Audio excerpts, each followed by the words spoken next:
Vous avez déjà entendu ce verset dans des appels évangéliques, dans des messages de salut, dans des dépliants d'appels. « Voici, je me tiens à la porte et je frappe ». C'est l'un des versets les plus cités de la Bible.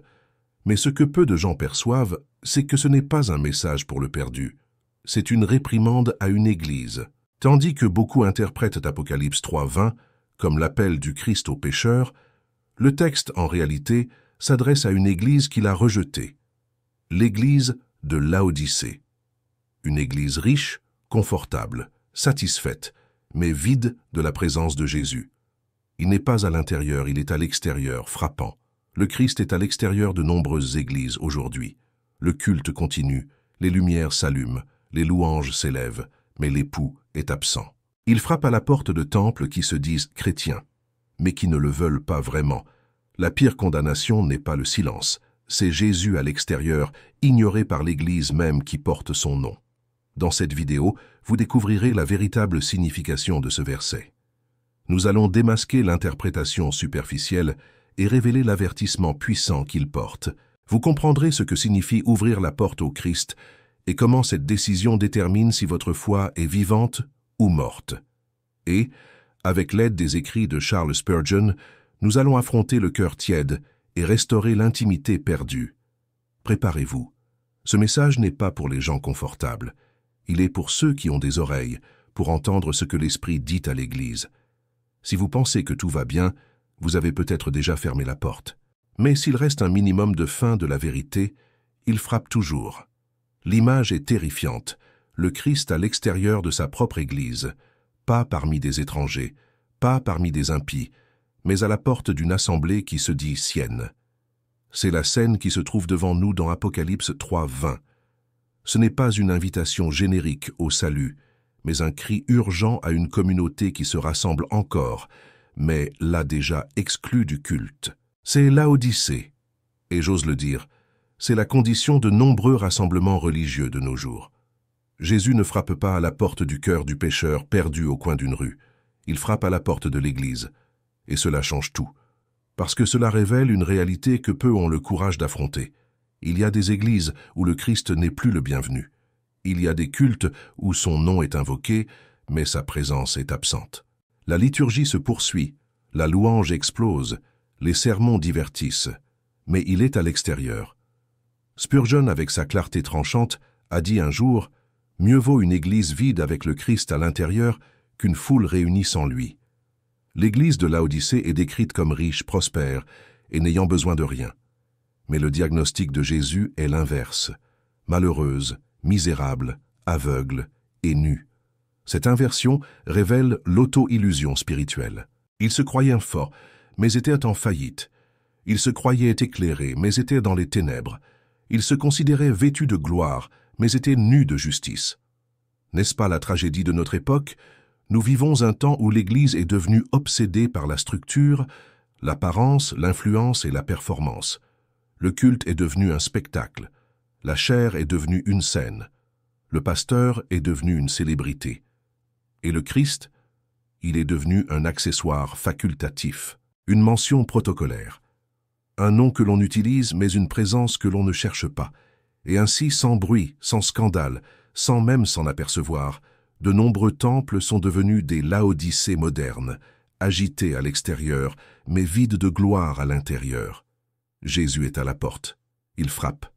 Mais regardez bien. Il ne défonce pas. Il n'envahit pas. Le texte est clair. Si quelqu'un entend ma voix et ouvre, l'invitation est personnelle, même si elle est collective.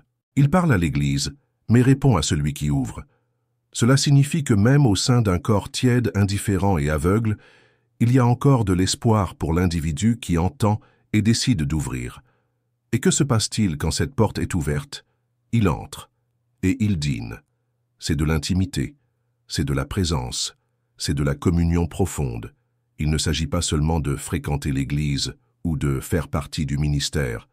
Il s'agit d'avoir le Christ à l'intérieur de la maison, à l'intérieur de l'âme, à l'intérieur du culte, à l'intérieur de la vie.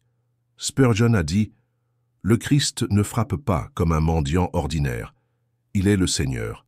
S'il frappe, c'est par grâce, non par nécessité. C'est nous qui avons tout à perdre si nous n'ouvrons pas.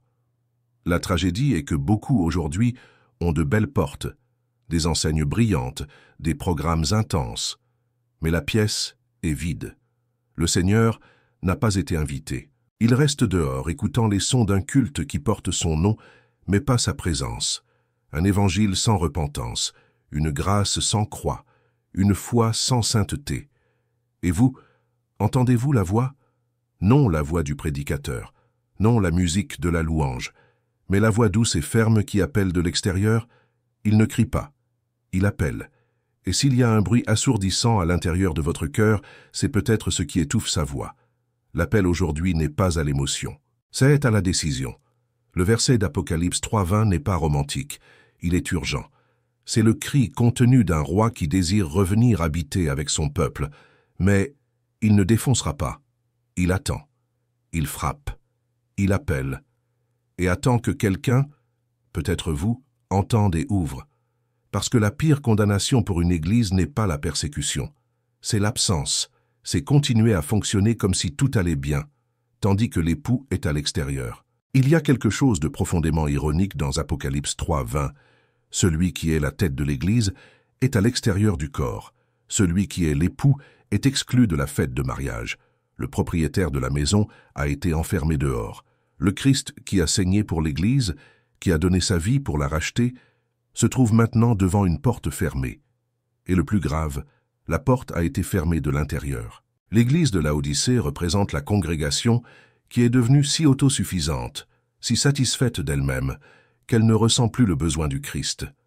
Son adoration n'est plus centrée sur la croix. Ses plans ne dépendent plus de la direction de l'Esprit. Ses prédicateurs ne parlent plus de repentance. Ses cultes ne font plus brûler les cœurs. Ils impressionnent seulement les yeux et les oreilles charnelles. Charles Spurgeon a dit « La pire façon de rejeter le Christ n'est pas de blasphémer contre lui, c'est de le remplacer par un évangile sans lui. » Et c'est exactement ce que Laodicée avait fait. Elle n'a pas chassé le Christ par des cris de haine. Elle l'a simplement ignoré. Elle a continué à se réunir. Elle a continué à chanter. Elle a continué à prêcher. Mais il n'était plus là. Combien d'églises aujourd'hui suivent ce même scénario? Elles n'ont pas renié le Christ ouvertement. Elles ont simplement cessé de se soucier de sa présence. On a échangé la repentance contre l'estime de soi, le discipulat contre le développement personnel, la sainteté contre la performance, l'évangile contre la stratégie marketing. Et ainsi, subtilement, le Christ a été mis de côté, jusqu'au jour où, sans s'en apercevoir, il était déjà à l'extérieur. Le plus effrayant est que l'église de Laodicée ne savait pas qu'elle était ainsi. Elle disait « Je suis riche, je me suis enrichi et je n'ai besoin de rien ». C'est la cécité spirituelle, se croire plein alors qu'on est vide, se croire saint alors qu'on est tiède, se considérer revêtu de gloire alors qu'on est nu de justice. N'est-ce pas la tragédie de notre époque? Jésus frappe à la porte, mais pas avec violence. Il frappe avec miséricorde, il appelle encore, il attend encore. Mais le fait d'être à l'extérieur révèle quelque chose. La communion a été rompue. Le Christ n'est pas présent partout où son nom est mentionné. Il ne se rend pas présent par habitude, par tradition ou par cérémonie. Il entre là où il y a repentance, faim et vérité. Spurgeon a un jour crié « Malheur à l'Église qui décore les psaumes, mais oublie le Sauveur, qui chante des lèvres, mais ne s'incline pas du cœur. » Il est possible d'avoir tous les éléments de l'adoration, et pourtant de ne pas avoir l'adoration. Il est possible de prêcher avec éloquence, d'enseigner avec logique, de chanter avec perfection, et pourtant de garder le Christ à l'extérieur. Parce que la vraie présence du Christ exige un prix, un abandon total. Jésus ne frappe pas pour entrer dans un culte occasionnel. Il frappe pour entrer comme Seigneur. Il ne vient pas négocier sa place. Il vient prendre le trône. Et beaucoup ne veulent pas de cela. Ils veulent un Christ qui bénit, mais ne confronte pas, qui aime, mais n'exige pas, qui pardonne, mais ne transforme pas. C'est pourquoi il est à l'extérieur. Le portrait d'Apocalypse 3:20 est un jugement silencieux. Le Christ est hors de l'Église. Il frappe, il attend, et beaucoup à l'intérieur sont trop occupés par leur programme pour entendre le frappement. Mais il ne se tait pas. Il appelle encore « Si quelqu'un entend ma voix, quelqu'un, peut-être un seul, peut-être quelques-uns, mais il y a encore de l'espoir, il y a encore moyen d'ouvrir, il y a encore moyen de se repentir. C'est la chance que le Christ offre, non seulement à la collectivité mais à chaque âme. Même lorsque la majorité s'installe, le Sauveur cherche ceux qui le désirent encore, et pour cela, il entre, et il dîne, et il restaure. Mais la porte doit être ouverte. Il est temps d'examiner si en pratique le Christ est à l'intérieur ou à l'extérieur, parce que les apparences sont trompeuses. Le mouvement ne garantit pas la présence. Le rassemblement ne garantit pas l'onction. Spurgeon a tonné. L'âme qui ferme la porte au Christ dit « Je préfère le vide à la visite du roi ». Laodicée était une église riche, mais spirituellement appauvrie. Elle était active, mais tiède. Elle était visible, mais invisible au ciel. Et aujourd'hui, des milliers suivent ce même chemin. Le Christ ne force pas l'entrée, mais il frappe encore.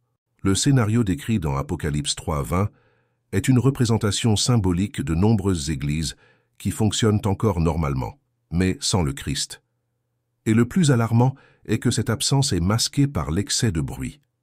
Des louanges intenses, de belles paroles, des prédications applaudies, une église trop bruyante pour entendre le Seigneur frapper. Le Christ est à l'extérieur. Et qu'y a-t-il à l'intérieur?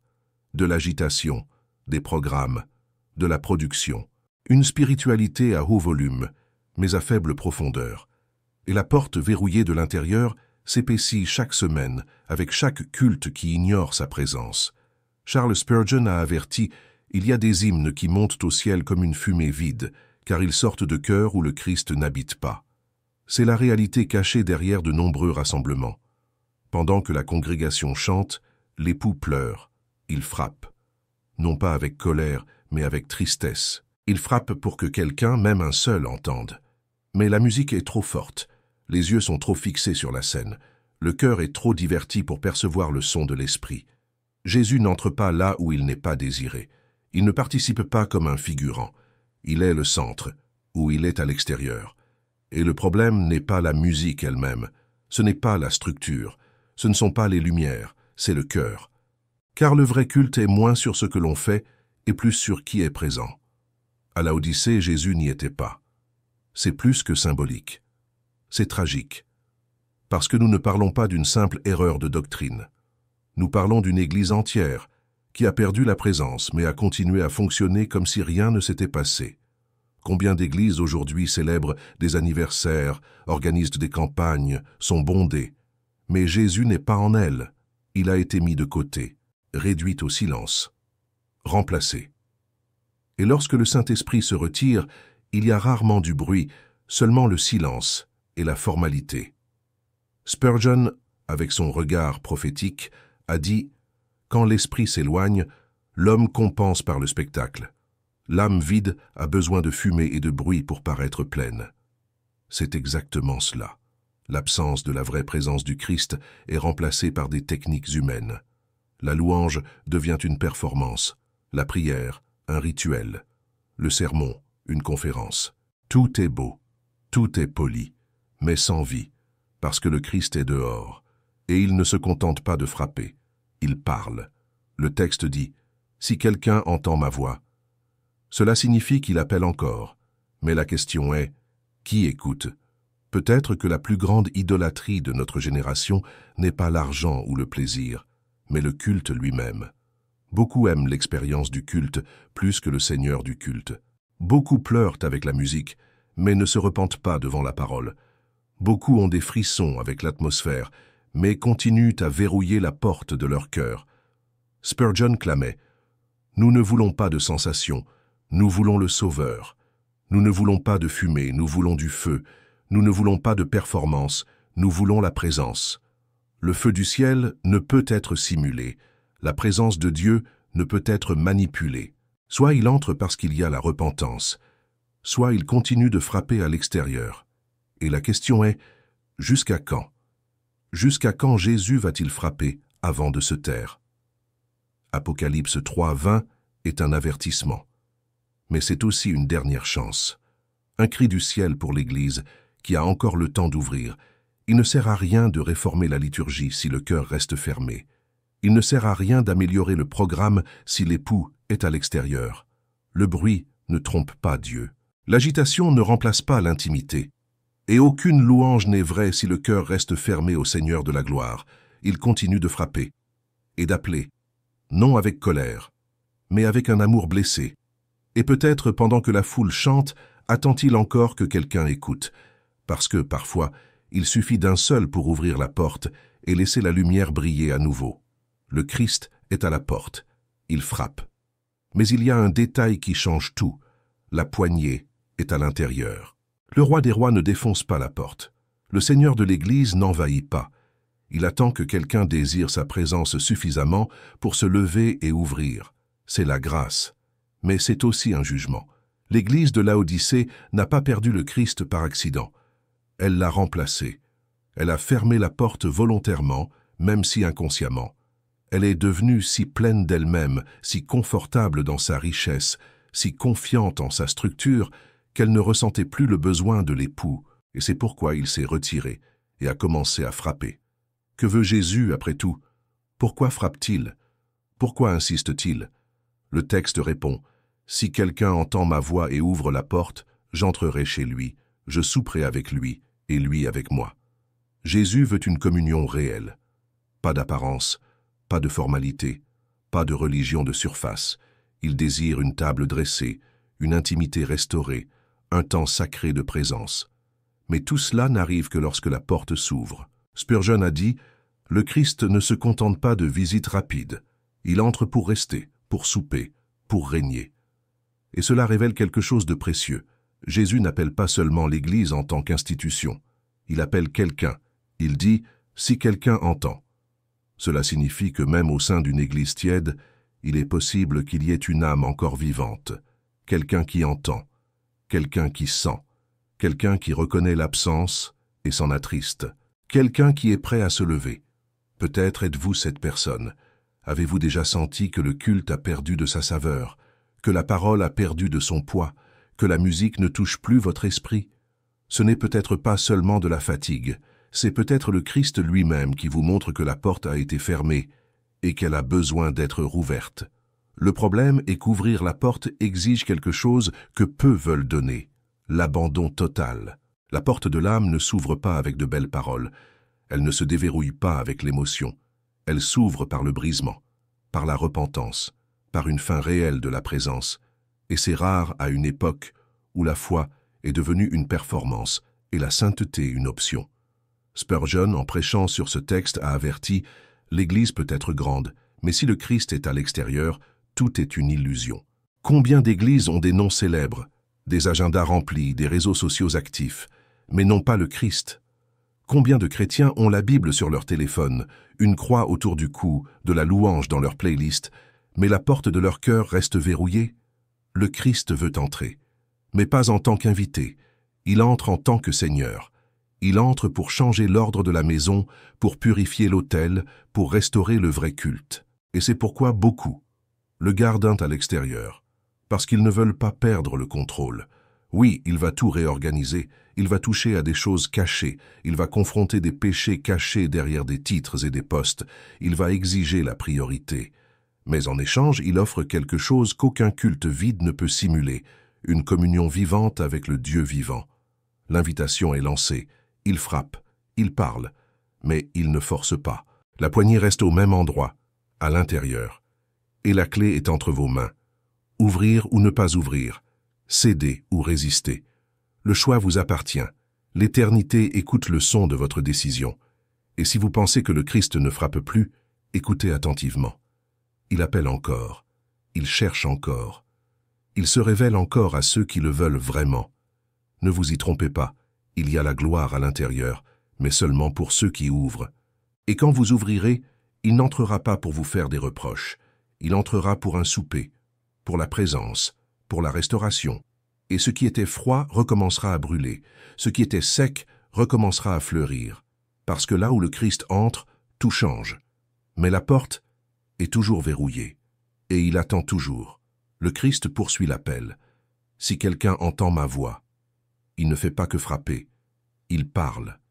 Et c'est ici que beaucoup se perdent. Parce qu'ils imaginent que l'appel de Jésus viendra avec du tonnerre, des signes, des lumières. Mais non. Il parle doucement, il parle dans l'intimité, et seul celui qui a soif parvient à entendre. L'église de Laodicée était sourde.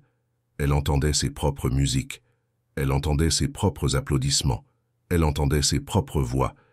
Mais elle avait perdu l'audition spirituelle. Le Christ appelait, et personne n'entendait. Il parlait, mais ils étaient trop occupés par le programme. Charles Spurgeon a prêché « Les oreilles du monde sont trop remplies de leur propre ego pour entendre la douce voix de Dieu. » Et combien sont ainsi aujourd'hui, remplissant leurs oreilles de sermons qui ne disent que ce qu'ils veulent entendre, de musiques qui ne nourrissent que des émotions superficielles, de bruits qui anesthésient l'âme. Mais le son du Christ, il s'est perdu dans la foule. Mais il y a un secret dans ce verset, un soulagement, un espoir. Si quelqu'un, il n'est pas nécessaire que tout le monde entende. Il suffit d'un seul. Il suffit que quelqu'un ait encore soif. Quelqu'un qui a le courage de faire taire le bruit extérieur pour écouter le murmure du ciel. Cet quelqu'un pourrait être vous. Peut-être êtes-vous le jeune frustré qui sent que quelque chose ne va pas. Peut-être êtes-vous le leader épuisé qui sait qu'il a perdu la présence. Peut-être êtes-vous la mère qui prie en silence pour un vrai mouvement. Peut-être êtes-vous le croyant qui en a assez de la religion morte. Peut-être êtes-vous l'assoiffé qui croit encore que le Christ peut, oui, entrer vraiment. C'est le son que seul celui qui a soif entend. Celui qui a déjà expérimenté le vide d'un culte sans présence. Celui qui a déjà réalisé que le nom Jésus ne garantit pas sa présence. Celui qui sait que sans lui, tout est illusion. Spurgeon disait « Le Christ parle à l'âme comme celui qui allume une bougie dans une chambre sombre. Seul celui qui est attentif voit. Seul celui qui désire entend. » Que dit Jésus? Il dit « Ouvre ». C'est aussi simple que ça. Il ne force pas. Il n'implore pas, il invite. Il veut la communion mais ne se bat pas pour la place. Il est roi, pas invité. Seigneur, pas figurant. Et c'est pourquoi beaucoup ne l'entendent pas. Parce qu'il ne parle pas comme le monde. Il ne crie pas comme la foule. Il parle comme un berger qui connaît ses brebis. Et seul celui qui le connaît reconnaît sa voix. Reconnaissez-vous cette voix? Quand la musique s'arrête, quand la foule s'en va, quand le microphone est éteint. Entendez-vous encore le murmure? Le murmure qui dit « Reviens, abaisse-toi, déchire ton cœur, cherche-moi tant qu'il en est temps. » L'esprit appelle encore, le ciel parle encore, le feu peut encore descendre, mais il faut le vouloir. Il faut s'arrêter. Il faut renoncer à l'agenda pour accueillir la gloire. Spurgeon a affirmé « Une église sans l'esprit est une église morte. Elle peut avoir du mouvement, mais c'est le mouvement d'un cadavre. Ce que nous avons aujourd'hui, c'est un choix devant nous. Continuer comme ça avec des cultes froids, des cœurs tièdes, des messages doux et des vies vides, ou nous agenouiller à nouveau, déchirer les cieux par nos cris et dire de tout notre être « Seigneur, parle, ton serviteur écoute ». Le son du ciel peut encore être entendu, mais seulement par celui qui a des oreilles pour entendre. Le Christ frappe encore. Il est encore temps, mais ce ne sera pas toujours le cas. Apocalypse 3:20 est un verset plein de grâce, mais aussi rempli d'urgence. Il frappe, il appelle, il attend, mais pas éternellement. Un jour, le silence sera la réponse. Un jour, la porte qui pouvait être ouverte par la repentance sera fermée par le jugement. L'invitation du Christ est réelle, profonde et présente, mais le temps est limité. Laodicée a été avertie, et l'histoire montre, quand une église n'entend pas, elle est vomi. Quand un cœur n'ouvre pas, il s'endurcit. Quand une génération résiste, l'esprit se retire. Spurgeon avertissait les larmes aux yeux. L'esprit ne demeure pas là où il n'est pas désiré. Il frappe, puis il s'en va. Et c'est la douleur que beaucoup ne réalisent que trop tard. Ils ont vécu des années dans les temples, mais n'ont jamais laissé le Christ entrer vraiment. Ils ont connu des versets, chanté des refrains, servi dans des ministères, mais n'ont jamais ouvert la porte. Et quelle en est la conséquence? Des vies sans transformation, des cultes sans présence, des églises sans feu, des cœurs sans brisement, une foi qui ne change rien, une génération qui parle de Dieu, mais ne connaît pas sa voix, qui se rassemble en son nom, mais ne ressent pas sa gloire. Qui se nourrit de mots, mais meurt de faim spirituelle? Le Christ n'est pas parti par manque de place. Il a été mis de côté. Il s'est retiré parce que la maison était pleine de tout, sauf de lui. Et maintenant, de l'extérieur, il frappe, et il attend, et il appelle. Mais cela ne dure pas pour toujours. La porte de Noé s'est fermée. La porte de l'arche de l'Alliance a été emportée. Le voile du temple s'est déchiré. Et dans toutes ces images, nous voyons un Dieu qui visite, mais aussi qui part. C'est un Dieu qui aime, mais aussi qui juge. Un Dieu qui attend, mais dont on ne se moque pas. Pensez-vous avoir le temps? Pensez-vous que vous ouvrirez plus tard? Que vous vous donnerez quand les choses se calmeront? Que vous avez encore quelques années pour décider? Ne vous y trompez pas. Le temps de la visitation est saint. Le moment où il appelle est maintenant. Plus tard, il sera peut-être trop tard. Spurgeon criait de la chair, « Si le Seigneur vous rend visite aujourd'hui et ne trouve pas la porte ouverte, reviendra-t-il demain ?» Cette question doit brûler dans le cœur, parce que la plus grande tragédie n'est pas la persécution, ce n'est pas la douleur, ce n'est pas la perte. La plus grande tragédie, c'est que le Christ s'en aille en silence, c'est que l'Esprit parte sans bruit, c'est de continuer à fonctionner religieusement, mais sans le ciel. C'est pourquoi il frappe encore. Parce qu'il y a de l'amour, parce qu'il y a de la grâce, parce qu'il y a encore de l'espoir. Mais la décision vous appartient. Ouvrez la porte. Non pas avec des mots, avec l'abandon, avec la vérité, avec des larmes. Ouvrez non pas pour qu'il entre comme un invité, mais comme le roi, comme le maître, comme l'aimé que vous avez toujours dit adorer, mais que vous n'avez jamais laissé régner. Aujourd'hui, il est à la porte, et il frappe encore. Demain, peut-être plus. Si ce message a parlé à votre cœur, si vous percevez que le Christ a été à l'extérieur, si vous entendez encore le frappement de sa main qui appelle votre âme, n'endurcissez pas votre cœur. Écrivez dans les commentaires ce que le Saint-Esprit vous a dit. Partagez cette vidéo avec quelqu'un qui a besoin d'ouvrir la porte avant qu'il ne soit trop tard. Et si vous n'êtes pas encore abonné à la chaîne L'École du Prince, abonnez-vous maintenant pour recevoir des messages qui confrontent, réveillent et ramènent au véritable évangile. Ici, nous ne prêchons pas le confort, nous prêchons la croix. Nous ne cherchons pas les applaudissements. Nous cherchons la présence. Que le Seigneur trouve en nous un cœur ouvert, une âme rendue et une porte grande ouverte pour sa gloire. Que celui qui a des oreilles entende ce que l'Esprit dit aux églises.